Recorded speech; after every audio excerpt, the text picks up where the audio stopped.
My name is Claire. I am 26 years old. I live in a small town in the mountains. My husband's name is Ethan. He is 31. We've been married for 5 years. Ethan isn't like other men. He's quiet, calm, doesn't talk much. But when he does, his words are kind. His voice is soft, and his hands are gentle. He always helps me carry the groceries, opens the door for me, brings me tea when I'm cold. Ethan works as a mechanic. He fixes cars and trucks. His clothes always smell like oil and metal. His hands are rough and strong. He works from 8 in the morning until 6 in the evening. Every night he comes home with tired eyes, but when he sees me, he smiles. We live in a small wooden house. 2 bedrooms and a tiny kitchen. The walls are thin. In winter, the wind seeps through the windows. We have an old heater that makes a loud sound, but it keeps us warm enough. I work at the town library. It's a quiet place. I love reading books, love the smell of old pages. I don't earn much, about $3,000 a month. Ethan makes around $2,000. Together we manage. It's not a lot, but we make it work.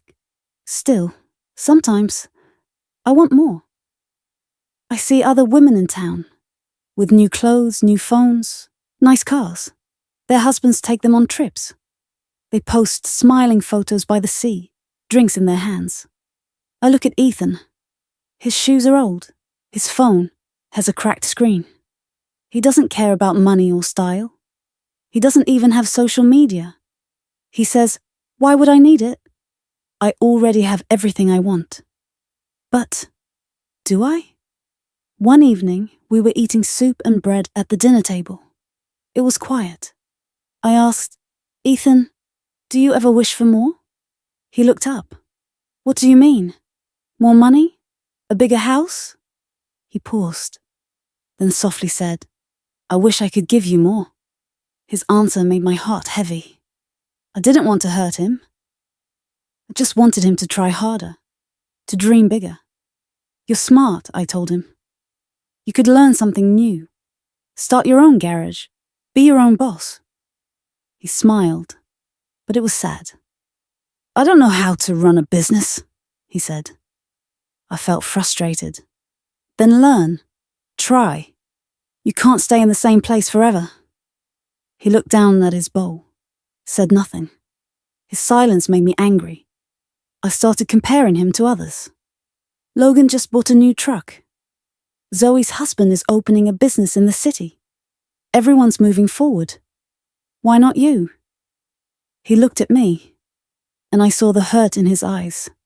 But he didn't argue. He just said, "I'll try." That night I couldn't sleep. I kept thinking about the future. We wanted children someday, but could we afford it? The next morning, Ethan left early. He kissed my forehead and said, "I'll be home late." Days passed. He came home later and later, more tired every day. I asked him where he was going after work. "I'm looking for something extra," he said. "Maybe another job." A week later, he brought home a paper, a part-time job offer at a warehouse. Night shifts. He could make an extra $1,200 a month. I hugged him. "Thank you, Ethan. This will help us a lot." He kissed the top of my head. "I hope so." At first, things improved. We paid off some bills. I bought a new coat. We even went out for dinner, something we hadn't done in a long time. But then I noticed something. Ethan stopped laughing. He stopped humming in the shower. He stopped asking about my day. He looked pale, tired. His hands trembled as he poured coffee. He started falling asleep before dinner. One night, I woke up and saw him sitting on the edge of the bed, holding his chest.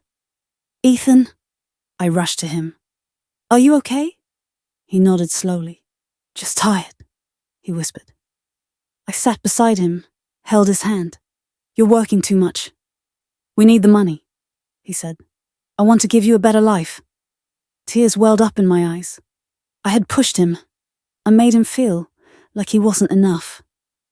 Ethan, I said, I don't want you to break yourself for me. I just want you to be proud of me, he whispered. I am, I said softly. But I don't want to lose you. 2 weeks later, it happened. He came home late, walked through the door, dropped his bag, tried to speak, and collapsed. I screamed, Ethan! His body shook. His skin was cold. My hands were trembling so badly, I could barely dial 911. At the hospital, the doctor said, he's severely exhausted. His body is shutting down. He needs rest. No work. No stress. Not for a long time. I sat beside his bed, watching him sleep. He looked like a child. Small. Fragile. I held his hand. I'm sorry, I whispered. I forgot what really matters. He opened his eyes, tired but kind. You didn't forget, he said. You just got lost for a little while. Ethan, I don't need a big house or a new car. I need you. He squeezed my hand. I'm not going anywhere. He stayed in the hospital for 3 days. I never left his side. I brought him books, brushed his hair with my fingers. We didn't talk much, but when we did, our words were soft, careful, like we were rediscovering each other. When we got home, everything looked the same, but everything felt different. I made soup. We ate on the couch. He rested his head on my shoulder. We watched snow fall through the window. I missed this, I said. He smiled. I missed it too. That night, I whispered, what if we stop chasing so hard? What if we slow down? He was quiet for a moment, then said, but what about the future? We'll still have one, I said. Just let's build it without hurting ourselves. The next day, Ethan quit his night job. He returned to the garage, working normal hours. He came home before dark, took naps, laughed again, slowly, gently. We had less money, but more peace. We stopped chasing what we didn't have and started seeing what we did. Then one day I had an idea.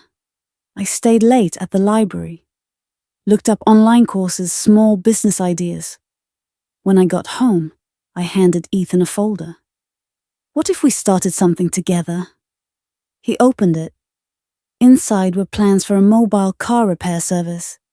He could fix cars at people's homes, and I'd handle the calls and scheduling. He looked at me, smiling for real this time. You did all this? Yes. You don't have to say yes, but maybe we can build something that's ours. We called it Ethan's Auto Care. I made a website. He started part-time. Slowly, the calls came in.